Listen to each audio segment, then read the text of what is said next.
같이 한번 읽도록 하겠습니다. 제가 먼저 읽어볼게요. 11절. 또 이르시되 어떤 사람에게 두 아들이 있는데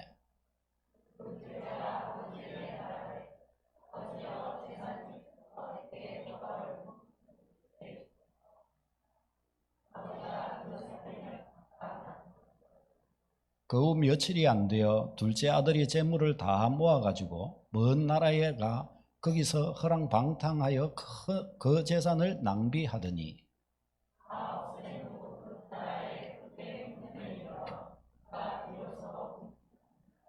가서 그 나라 백성 중 한 사람에게 붙여 사니 그가 그를 들로 보내어 돼지를 치게 하였는데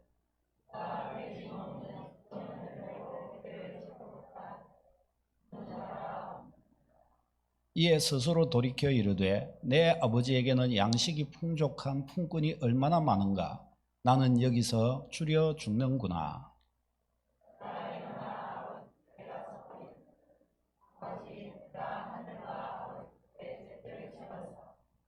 지금부터는 아버지의 아들이라 일컬음을 감당하지 못하겠나이다. 나를 품꾼의 하나로 보소서 하리라 하고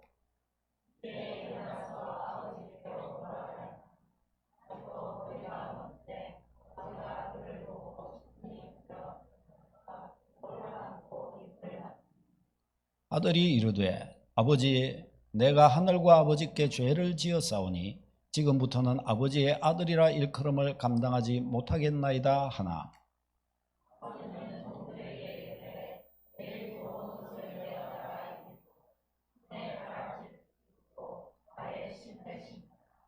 그리고 살진 송아지를 끌어다가 잡으라 우리가 먹고 즐기자.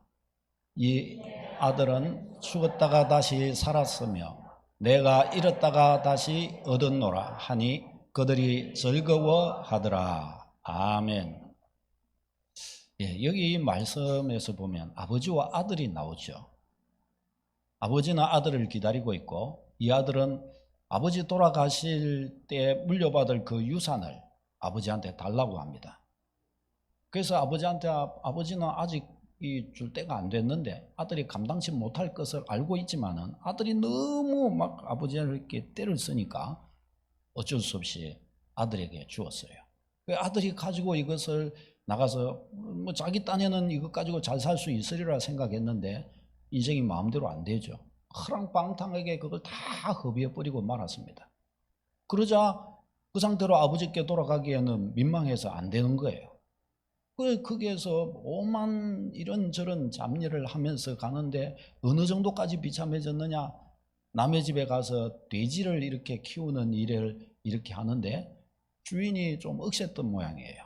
가가지고 거기서 뭐 변변찮게 먹을 것도 잘 것도 없어요. 돼지 우리에서 돼지 먹는 거 먹으면서 돼지처럼 그렇게 산 거예요. 거기서 눈물 흘리고 나자 이제 어쩌냐 우리 아버지 생각이 나는 거예요. 우리 아버지는 부자고 우리 아버지는 가진 것도 많고 우리 아버지 집에 내가 있었다면 그냥 무난하게 편안히 잘 살 건데 내가 어찌하여 이래 했더냐. 그리고 이제는 아들이 철이 좀 든 거예요. 그건 내가 이리 갖고 오래 살지 못할 것 같지만은 그러나 내가 한 가지 그래도 내 아버지한테 가가지고 아들이라고 아버지한테 뭐 말도 못하고 배척 당할지도 모르지만 내가 아버지한테 잘못했다는 그 한마디라도 하고 내가 그래도 해야 되지 않겠나.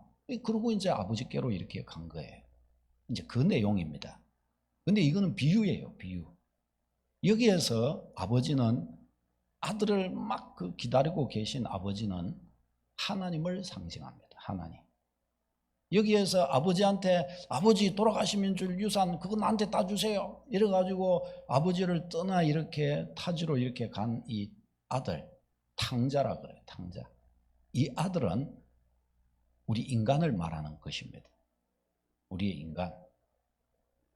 오늘 이제 이 내용의 말씀인데 하나님은 여기에서 우리에게 애타게 우리 인간을 찾고 기다리고 계신다라고 가르쳐 줍니다. 여러분 하나님이 어떤 분이시기 때문에 그러실까요? 하나님이 뭐가 부족해서 어떤 분이시기에 우리 인간을 이렇게 애타게 기다리고 찾고 그렇게 하시는 것일까요? 오늘 이 말씀을 보면 먼저 말씀을 알아가기 위해서 우리는 하나님이 어떤 분이신가를 먼저 좀 생각을 해야 하겠습니다. 여러분, 하나님이란 분이 어떤 분이실까요? 하나님이라는 칭호를 얻을 수 있는 존재는 어떤 존재이어야 할까요? 성경은 가르쳐 줍니다. 하나님이라고 하시는 분은 만물을 지으신 창조자이시다라고 가르쳐 줍니다. 천지 만물을 지었다는 거예요. 저 우주가 그냥 있는 게 아니라 하나님 그분이 지었다는 거예요. 해와 달과 별도 그냥 있는 게 아니라 하나님 그분이 지었다고 가르쳐 줍니다. 우리 인간도 지구도 지구 안에 있는 동물과 식물도 다 하나님이 지었다고 가르쳐 줘요. 그래서 그분을 하나님이라 부른다라고 성경은 가르쳐 줍니다. 그 다음에 또 하나님 그분은 뭐 하시는 분이냐? 그분은 지으신 그 만물을 통치하는 분이라고 가르쳐 줍니다. 여러분, 우리가 오늘 이렇게 하루하루 살아가죠. 지금까지 살아오셨죠. 여러분이 언제 이 나라에 태어나셨죠. 그리고 우리는 언제 죽을지 모르지만 우리는 때가 되면 이 땅을 떠나야 합니다. 그리고 때가 되면 이 땅을 떠나가야 되죠. 그리고 우리는 우리 죽을 자리가 있습니다. 거기까지 동물과 식물, 저 태양과 별들과 모든 천체의 운행까지도 이 모든 것들은 그냥 움직이는 게 아니라고 성경은 가르쳐 줍니다. 이 모든 것은 통치하는 이가 있다는 거예요. 그분이 누구냐? 하나님이시라고 가르쳐 줍니다. 하나님. 그분이 하나님이시라는 것이에요. 하나님께서 계셔서 하나님 그분이 하나하나 통치하여 가신다는 것입니다. 그래서 이 만물이 얼마나 복잡합니까? 우리 인간도 얼마나 복잡합니까?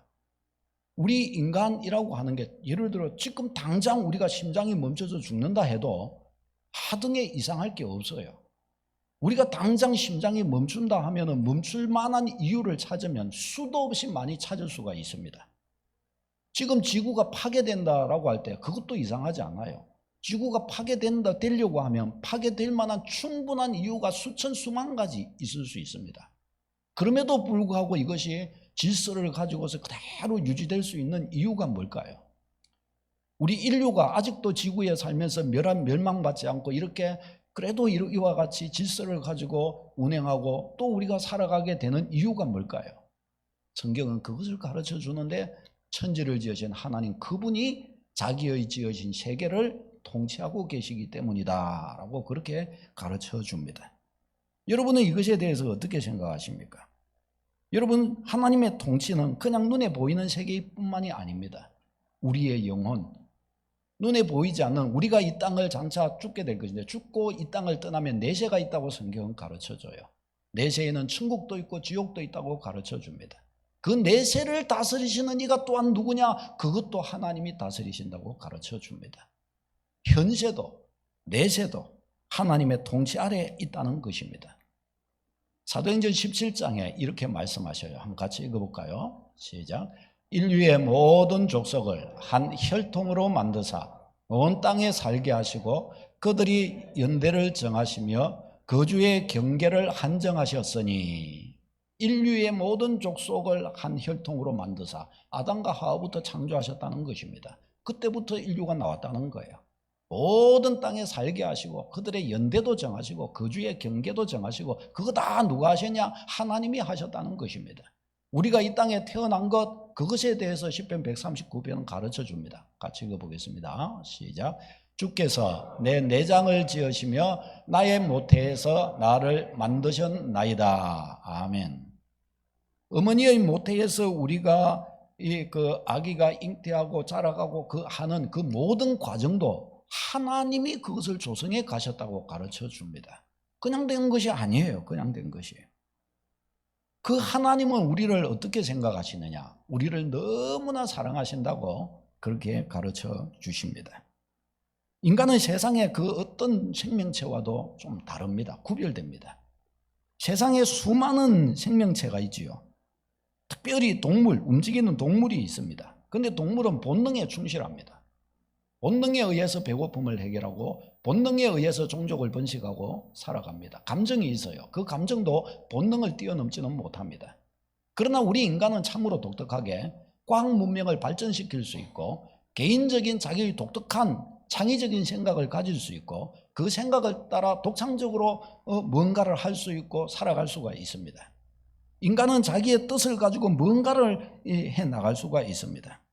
오직 인간만의 성경에는 하나님의 형상대로 지으심을 받았다, 그렇게 가르쳐 줍니다. 왜 하나님의 형상대로 인간을 하나님은 지으셨을까요? 성경은 이거 중요한 사실을 가르쳐줘요.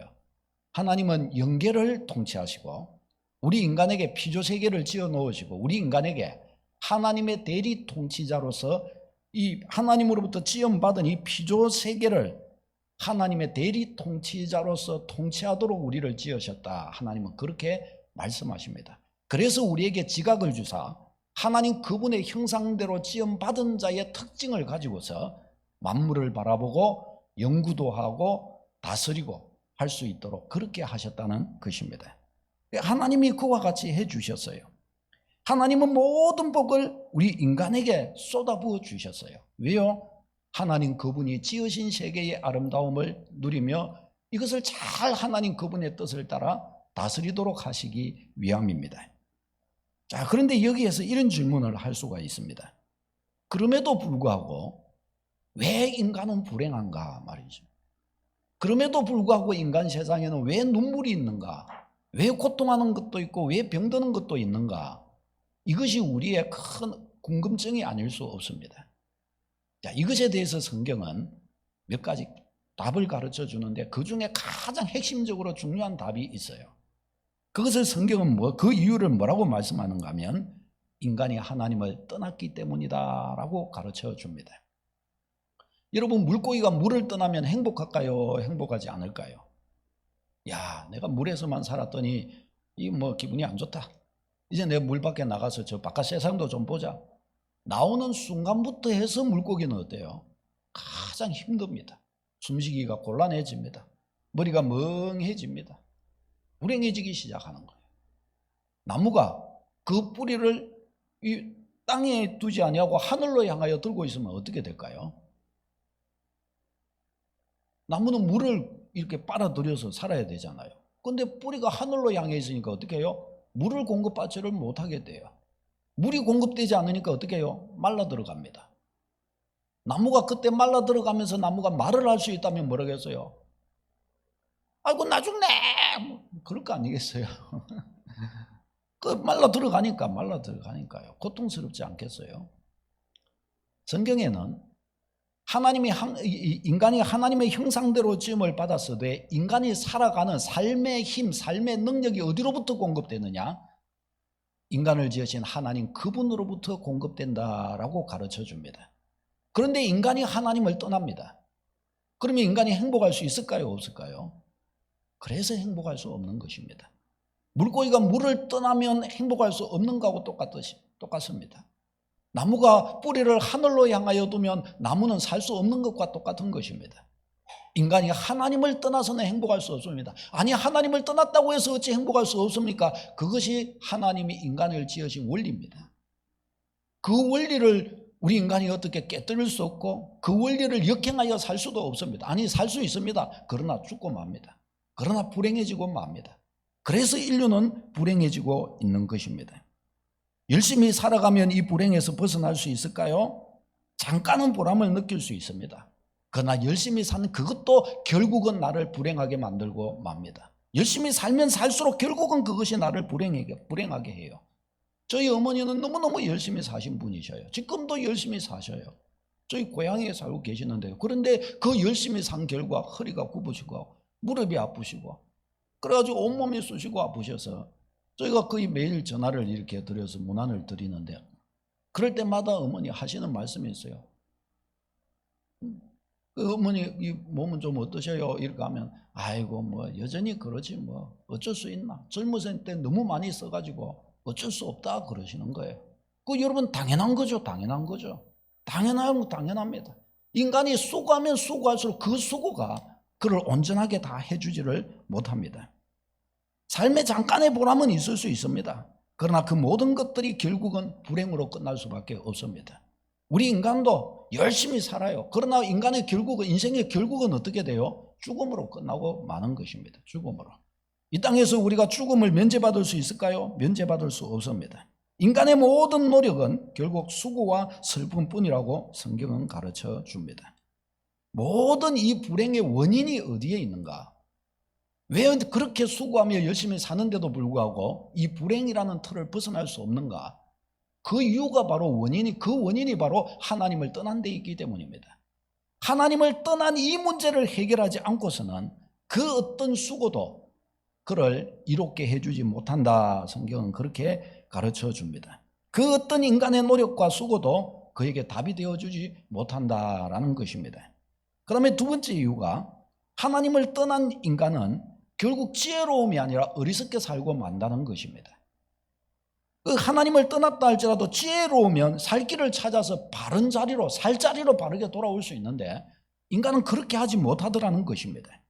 오늘 본문에 나오는 이 탕자는 아버지를 떠나면서 큰 소리를 칩니다. 아버지는 안 된다 아들아, 아직 너는 감당하지 못해 라고 이야기를 하지만 이 아들은 아닙니다 아버지 답답한 말씀 하지 마세요. 저도 벌써 제가 인생에 대해서 모르는 바가 없어요. 저도 다 압니다. 저도 제가 어떻게 살아야 될지 어떻게 하면 성공할지 저도 다 알고 있습니다. 아들은 그렇게 말하고 있습니다. 그래서 아들은 아버지에게 큰 소리치며 아버지로부터 받은 유산을 가지고 딱 나갔는데 정작 나가고 나니까 이제 어떻게 해요? 자기의 실제를 발견한 거예요. 자기의 본 모습을 발견하게 됩니다.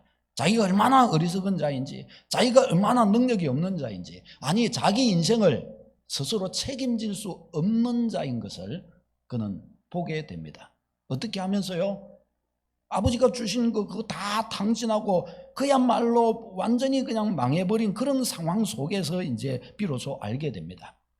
돼지를 치면서 돼지가 먹는 음식을 같이 먹어가면서 눈물을 흘리면서 그러면서 이제 조금씩 깨달아가게 됩니다. 여러분, 이것이 인간의 어리석은 모습입니다.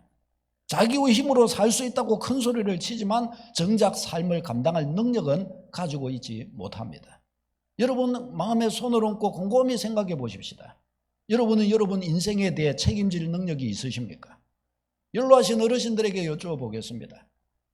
우리 어르신들 시간이 지나갈수록 몸은 약해져 가고 그렇죠. 몸이 약하니까 마음도 약해져 가는 그것을 책임질 능력이 있으십니까?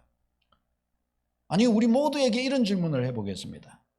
우리는 언젠가 때가 되면 이 땅을 떠나야 합니다. 그것을 죽음이라고 합니다. 죽음을 감당할 능력이 있으십니까? 죽고 나면 갈 곳이 있으십니까? 여러분, 우리는 우리 인생을 책임질 능력이 없습니다. 오늘 여기에서 이 탕자의 모습을 하나님께서 비유로 보여주신 것은 우리 인간이 이만큼 어리석다는 것을 가르쳐 주는 것입니다. 자기가 자기 인생을 책임질 능력도 없으면서 책임질 수 있을 것처럼 큰 소리치는 존재가 우리 인간이라는 것입니다. 삶을 영원히 지속할 수 없고 100년도 겨우 살기 벅차하면서도 그러면서도 그 죽음을 마지막 이 세상의 삶이 유한하다는 것을 대비하고 준비하는 이 시간을 가지려고 하지 않는다는 것입니다. 이것이 우리 인간의 어리석은 모습이에요. 인간의 어리석음은 여기에서 끝나지 않습니다. 하나님을 부인하지만 자기 신을 자기가 만들거나 하나님께서 지으신 피조물을 하나님인 양 하여 섬기기를 좋아합니다. 정작 하나님 천지를 지으셨다고 하는 만물의 창조자요 만물을 통치하신다고 하는 그런 분이 있다면 그런 분만이 참으로 진짜 신이라고 말할 수 있잖아요. 그럼에도 불구하고 그런 분에 대해서는 콧웃음을 치면서 어디로 가냐? 사람이 만들어 놓은 것에 그곳에 가갖고 빌어요. 아니, 하나님께서 만드신 피조물을 따듬어 가지고 하나님인 양 하여 섬겨요.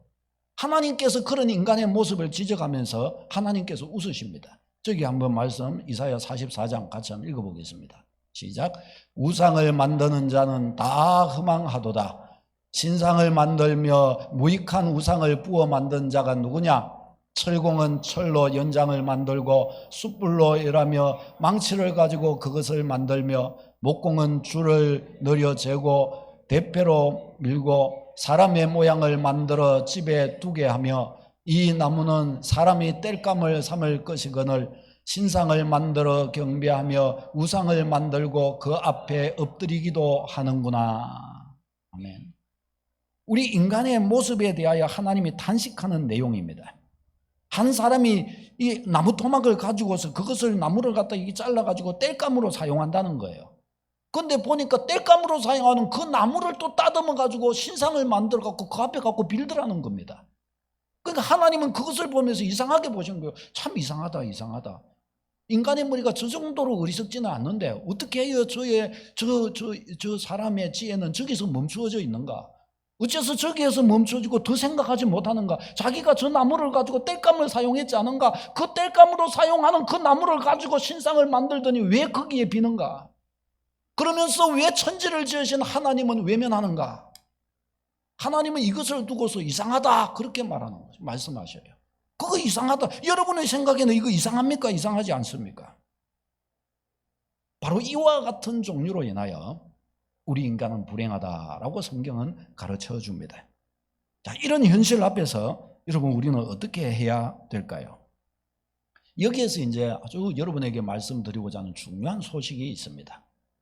하나님 그분께서 우리 인간의 불행의 원인이 하나님 그분을 떠난 것인데 하나님께서는 우리가 하나님 그분께로 다시 돌아갈 수 있는 길을 우리에게 허락해 주셨다라는 것입니다. 하나님 그분을 만날 수 있는 길을 주셨고 하나님 그분과 다시금 사귈 수 있는 길을 우리에게 허락해 주셨습니다. 하나님은 우리가 무거운 짐을 지고 정말 갈 길을 잃어버린 존재인 것을 알고 계십니다. 하나님을 떠난 우리가 얼마만큼 우리가 고통하며 살고 있는지 하나님 알고 계십니다. 아버지가 탕자에게 유산을 주면서 그가 저 타지로 갈 때 아들은 큰 소리 치고 있지만은 아버지는 이미 알고 계셔요. 아이고 저 아들이 가가지고 저거 틀림없이 다 탕진하고 말 건데 알고 계셔요. 그럼에도 아버지는 줄 수밖에 없어요. 왜요? 아들이 못 알아들으니까, 못 깨달으니까, 아무리 해도 안 되니까 어쩔 수 없는 거예요. 자기가 친히 겪어봐야 되는 거예요. 자기가 친히 소위 말하면 인생의 쓴맛을 한번 봐야, 눈물도 한번 흘려봐야 그때야 벌써 고개 숙이고 겸손해진다는 것을 아버지 아시는 거예요. 그러니까 아버지가 그 고통, 그 아픈 마음을 가지고 계시지만 울며 겨자 먹기로 아버지 그 아픈 마음, 그 아들을 떠나보내는 그 아들이 고통할 그것을 아시면서도 그 눈물로 아들을 떠나보내 주신 거예요. 왜요? 그대로 놔두면 영원히 깨닫지 못할 것이기 때문에 어쩔 수 없이 아버지는 그렇게 하셨던 것이에요. 우리 하나님이 그러십니다. 우리 하나님께서 우리가 자기 마음대로 살도록 일단은 내버려 두셨지만 그러나 하나님 그분은 그냥 내버려만 두시는 분이 아니셔요. 우리를 향하여 아버지 그분께로 돌아오는 길을 언제든지 돌아올 수 있는 길을 우리 앞에 만들어 놓으셨다는 것입니다. 너 내게 오라 하면서 하나님 그분의 길을 만들어 놓으셨어요. 하나님은 우리가 무거운 짐지며 어두운 터널을 지나가는 하나님을 떠나서 그 길을 지나가고 있음을 하나님은 다 알고 계셔요. 사람들은 이런 하나님의 마음을 모른 채 막 가슴을 치죠. 힘들 때면 하나님이 있기는 어디 있어? 교회에서 하나님은 당신을 사랑하십니다. 그러면 하나님의 사랑이 있기는 어디 있어? 그런 말 하지 마. 미워.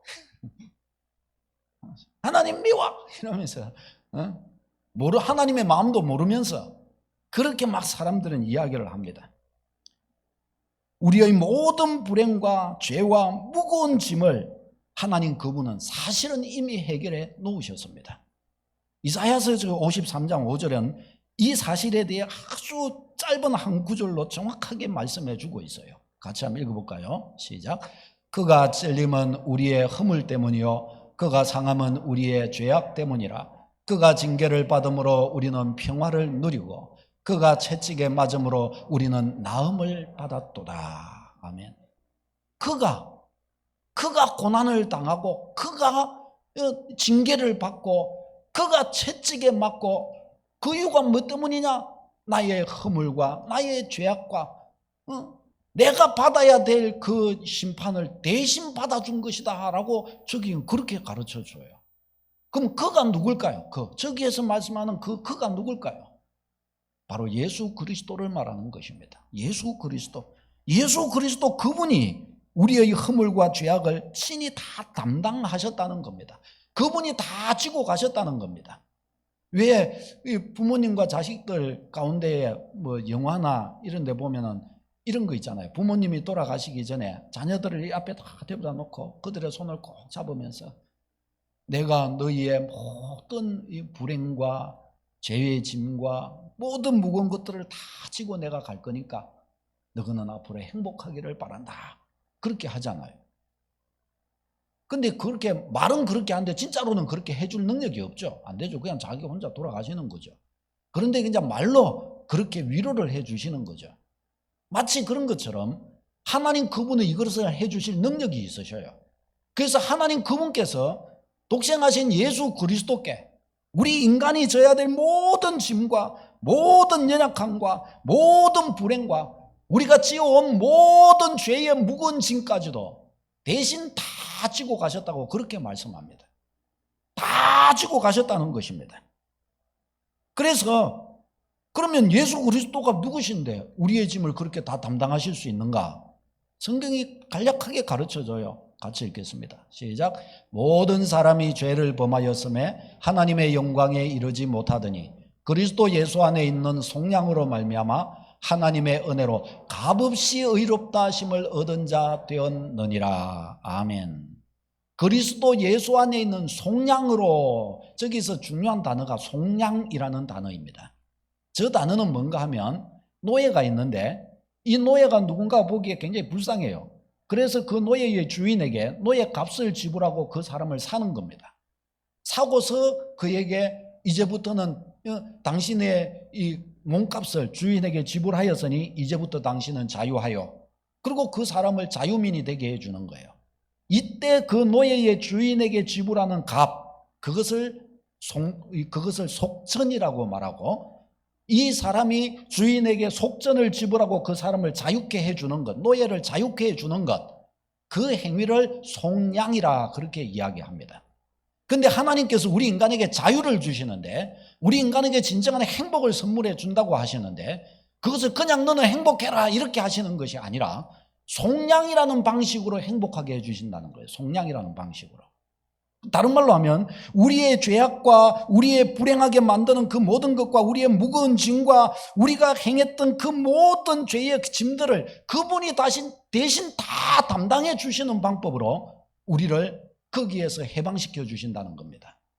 하나님은 왜 이런 방법을 사용하실까요?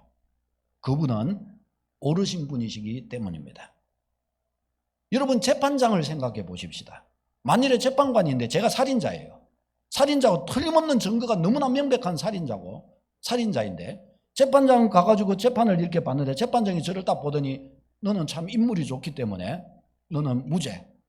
아니 제가 뭐가 좋단 말입니까? 그렇게 이야기하는데 재판장은 아니야, 내가 딱 보니까 너 내 마음에 쏙 들었어. 너 진짜 멋있게 생겼다. 네 이름이 누구냐? 예, 저는 부산 서강교회 담임 목사 임근섭입니다. 아, 진짜 잘생겼구나. 내가 네 죄를 사하여 주마. 여러분, 그러면 그 재판장님은 좋은 재판장입니까? 아닙니까? 좋은 재판장님이죠. 저한테는 좋은 재판장이지만 불의한 재판장이죠. 제가 살인자인데 어찌 저를 무죄 방면해 줄 수 있단 말입니까? 그러면 안 되죠. 그분이 만일에 진짜 공의로운 재판장이라면 어떻게 해요? 형벌을 내려야 됩니다. 아무리 사랑하고 좋아도 형벌을 거기에 마땅한 형벌을 내려야 되는 거죠. 하나님은 전능하시서 모든 것들을 다 하실 수 있습니다. 그렇지만 하나님이 못하시는 게 있으셔요. 그게 뭐냐? 그분은 공의로우신 분이시기 때문에 부정한 일을 하실 수가 없으셔요.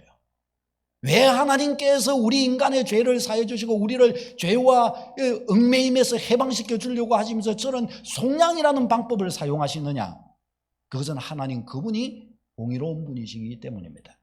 그분은 잘못을 행하시지 않고 그분은 소위 못된 짓을 하실 수 없는 분이시기 때문입니다. 그분은 본성상 그런 분이셔요. 그분이 하나님이셔요. 그래서 그분은 어려운 방법을 쓰실 수밖에 없는 거예요. 우리를 대신해서 우리의 죄값을 그분의 아들에게 대신 다 뒤집어 씌우고 우리를 건져주시는 방법을 쓰신 거예요. 우리는 손해볼 거 있습니까? 없습니까? 우리는 손해볼 게 아무것도 없어요. 하나님은 손해볼 게 있습니까? 없습니까? 모든 손해는 하나님이 자신이 다 보는 거예요. 왜? 자신이 자신의 독생자한테 모든 죄값을 다 뒤집어 씌우고 대신에 우리는 그저 그냥 해방시켜 주시니까요. 그래서 성경은 뭐라고 그러는가 하면 은혜로 값없이라고 말하는 거예요. 값없이, 은혜로. 하나님이 이 모든 우리가 하나님 그분 앞에 나갈 수 있고 그분을 만날 수 있는 길을 완전히 우리의 노력과 우리의 희생과 이런 것과 아무 상관없이 다 만들어 놨다는 거예요. 다 우리 앞에 만들어 주셨다는 것입니다. 여러분, 그래서 예수 그리스도 안에서 이제 중요한 일이 일어난 거예요. 예수 그리스도 안에서 지금 여러분 모두가 다 하나님 그분께 나갈 수 있어요. 하나님 그분과 만날 수 있고, 하나님 그분과 사귈 수 있고, 하나님 그분을 아버지라 부를 수 있는 기회가 여러분에게 주어져 있습니다. 하나님의 사랑이 여러분 앞에 막 머물고 있어요. 하나님이 우리의 마음을 막 두드리고 계십니다. 얘야, 나 너 앞에 와 있다. 너 내 손 잡을 수 없겠니? 내가 너를 축복한다. 내가 너를 붙들어준다. 내가 너를 사랑해. 응? 하나님이 넘치는 사랑으로 그 날개 아래 우리를 품어주시기 위해서 막 우리의 마음문을 두드리고 계십니다. 우리의 연약해서 짓는 모든 죄에서도 우리를 해방시켜 주고자 하십니다. 우리가 지금까지 살아오면서 행했던, 알고도 모르고도 지었던 모든 죄, 아니 하나님을 저주하고 하나님을 부인했던 죄까지도 다 용서해 주십니다. 저는 어린 시절에 불신자였어요. 저희 집안 자체가 그랬어요. 저희 아버지는 교회를 얼마나 욕하고 또 핍박하고, 먼저 예수님을 믿은 큰 집을 얼마나 핍박했는지 몰라요.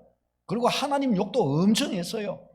근데 지금은 다 저희 가문이 하나님께 부르심을 받아서 다 믿음의 백성이 되었어요. 할렐루야. 저는 우리 가문을 보면서 하나님은 과거를 묻지 않고 용서해 주시는 분이시구나 알게 되었습니다. 하나님은 과거를 묻지 않고 용서해 주시는 분이셔요. 지난날의 전적을 보지 않고 하나님은 축복해 주시는 분이십니다. 하나님은 우리의 행한 바 그 의로운 행실을 보지 않고 하나님은 우리를 축복해 주고자 하십니다. 왜 그러시느냐? 우리의 연약함을 아시기 때문입니다. 우리가 우리 인생을 감당할 능력이 없음을 아시기 때문입니다. 어떤 분은 이런 말을 하더라고요. 제가 예수님을 믿고 값없이 이 나 같은 자가 이 은혜를 받아서 하나님의 자녀가 됐다고 그렇게 하니까 네가 뭔데 하나님의 자녀가 됐냐고 그러는 거예요. 그래서 왜 그러냐고 그렇게 이야기를 하니까 열받는다는 거예요. 질투심 생긴다는 거예요. 왜 그러냐 그러니까 너는 하나님의 자녀는 그럼 나는 뭐냐? 너는 예수님 안 믿으니까 하나님 자녀 아니지? 그러니까 그런 게 어디냐? 그러면서 그러는 거예요. 질투심 생긴다고 그러더라고요. 질투 생기면 너도 믿어라. 질투 생기면 너도 믿으면 될 거 아니야. 나도 원래는 몰랐다. 그러나 이거 듣고 나 정말 그것이 사실이라면 나 그대로 되기를 원해서 나 그래서 믿었다. 그러고 보니까 내 거 됐다. 그렇다면 너도 그거 원한다면 질투하지 말고 너도 믿어라. 그러면 하나님 그분은 지난 날을 묻지 않고 이걸 주신다 그랬고 나는 그걸 받았다. 그래서 좋다. 그래서 나도 너한테도 이것도 이야기해 준다. 그랬죠. 사랑하는 여러분, 사람은요 생각보다 악한 데가 많아요. 나한테 좋은 것 오면은 좋아하는데 나한테는 좋은 거 안 오고 다른 사람한테 좋은 거 오면 괜히 배가 아프고 막 그래요. 그래서 그걸 안 좋아하는 특징이 있습니다. 하나님이 우리 인생을 향하신 계획과 뜻이 얼마나 놀라운지 몰라요. 하나님 그분께서 우리의 지난날 우리의 행한 바 의로운 행위를 보지 않으시고 하나님 그분의 전적인 은혜로서 이 놀라운 것들을 우리를 위해 준비해 놓고 계십니다. 너 지금부터 마음만 제대로 먹으면 내가 너 만나줄 수 있다. 너 지금부터 마음만 정신만 똑바로 차리면 내가 너를 축복해 줄 수 있다. 너 나의 사랑을 너 경험하며 살 수 있다. 네 인생 지금부터 완전히 네 운명 자체도 바꿔질 수 있다. 너 죽고 나서 가는 길도 완전 바꿔질 수 있다. 나는 전능하기 때문에 내가 너한테 그 일을 해줄 수 있다. 하나님은 그렇게 말씀을 하십니다. 여러분이 복음을 듣는 이 자리에 있다는 것은 참으로 중요한 의미가 있습니다. 이것은 무엇을 의미하는가 하면 첫 번째는 하나님 그분이 여러분을 한 분 한 분을 지명하여 불러주셨음을 말하는 것입니다. 한번 따라서 볼까요? 하나님이 나를 지명하여 부르신 것이다. 여러분이 지금 이 자리에 있다는 것은 우연이 아니에요. 누군가의 초청에 의해서 누군가의 이야기를 듣고 한 가볼까 하면서 여러분이 결정했을 수 있습니다. 예, 그렇습니다. 그런데 성경은 너무나 중요한 사실을 가르쳐 줍니다. 그냥 여러분이 결정하고 그냥 우연히 그냥 이것을 들었던 것 같고 그냥 우연히 발걸음을 이렇게 옮긴 것 같은데 성경은 뭐라고 그런가 하면 내가 너를 부르고 있느니라. 하나님 그분이 초청하신다는 겁니다. 하나님이 한 사람을 부르실 때 뭘로 부르시냐? 복음으로 불러주셔요. 복음으로 그를 초청해 주십니다. 예수 안에 있는 이 모든 복을 주고 싶어서 그를 초청해 주십니다. 그렇다고 한다면 여러분이 지금 이 자리에 있게 된다는 것은 인생의 모든 불행과 무거운 짐과 죄의 짐과 연약함을 친히 담당해 주시고 이제 이 모든 것들을 대신 친히 담당해 주시고자 여러분을 불러주신 것임을 믿으시기를 축복합니다. 하나님은 지금 여러분에게 다 말씀하고 계셔요. 야, 이제 너 혼자 짐지고 고통하지 마. 내가 너 도와줄 거야. 내가 너 축복해 줄 거야. 내가 너를 위해 독생자를 줬어. 내가 너의 죄도 담당했고 너의 불행과 너의 무거운 짐과 너의 인생의 갈등과 아픔도 내가 이미 다 담당해 줬어. 이제 너는 나한테 와. 내가 너를 책임져 줄게. 내가 너를 도와주고 내가 너를 붙들어 주고 내가 너를 인도해 줄게. 내가 너를 형통한 자가 되게 해줄게. 하나님이 그렇게 말씀하시는 거예요. 여러분이 지금 이 자리에 있다는 것은 바로 그것을 의미하는 것입니다. 아니, 나는 그걸 모르겠는데요. 몰라도 상관없습니다. 하나님 그분이 행하신 일이기 때문입니다. 하나님 그분이 여러분을 그렇게 초청하셨습니다. 하나님이 여러분을 불러주셨습니다.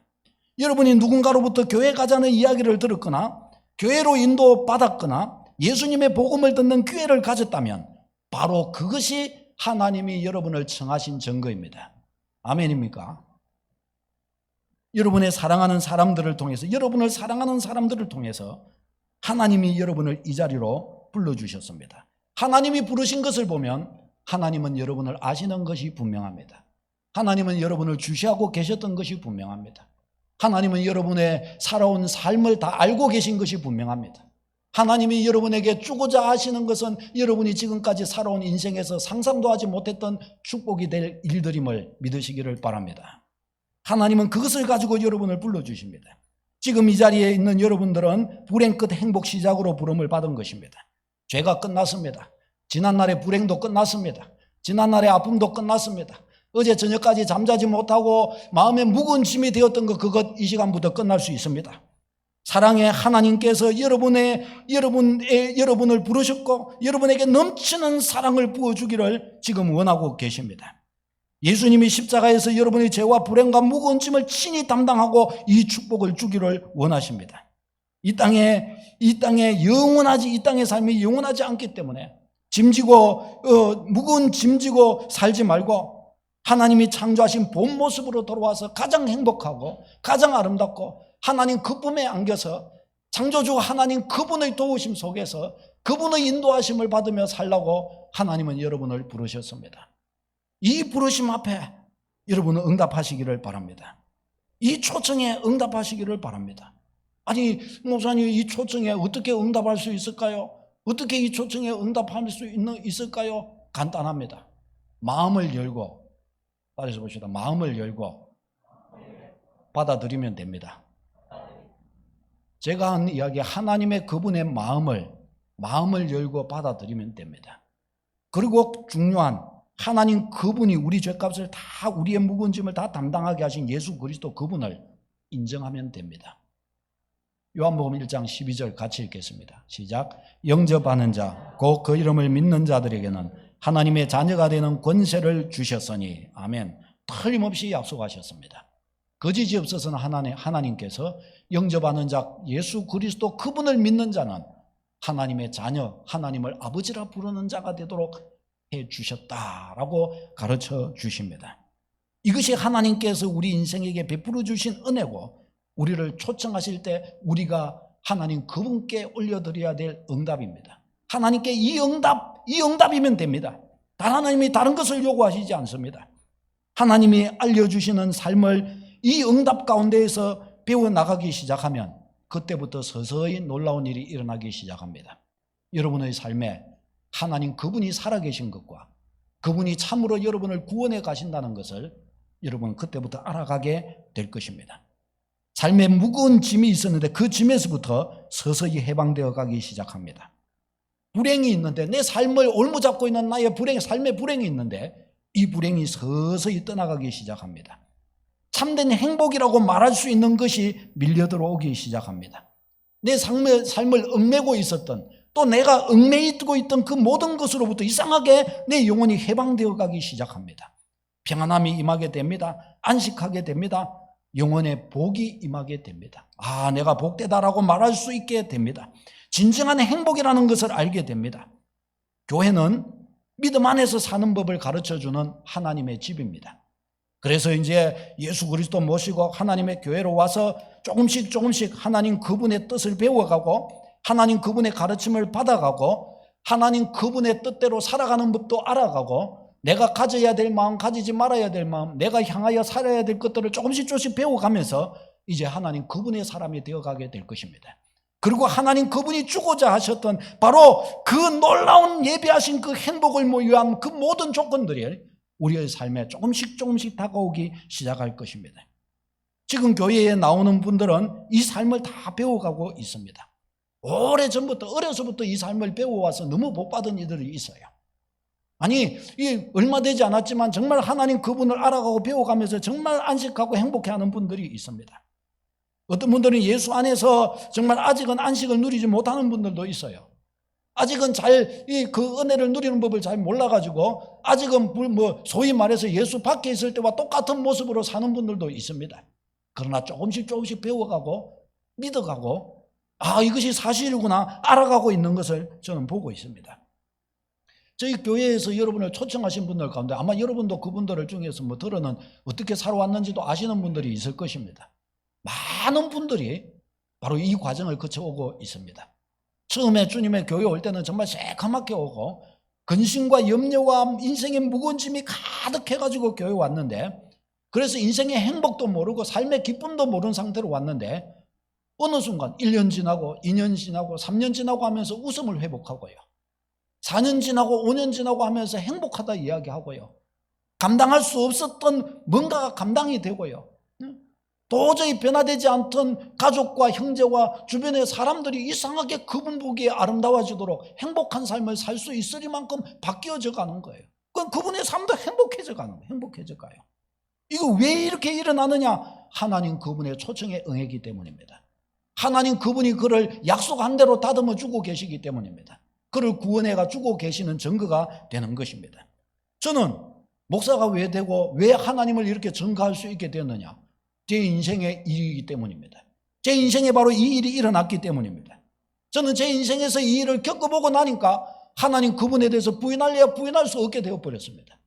제 인생에서 이것을 알게 되고 나고 누려보게 되고 나니까 인생은 눈으로 보는 것만 사는 게 아니고 그것만 진짜가 아니구나.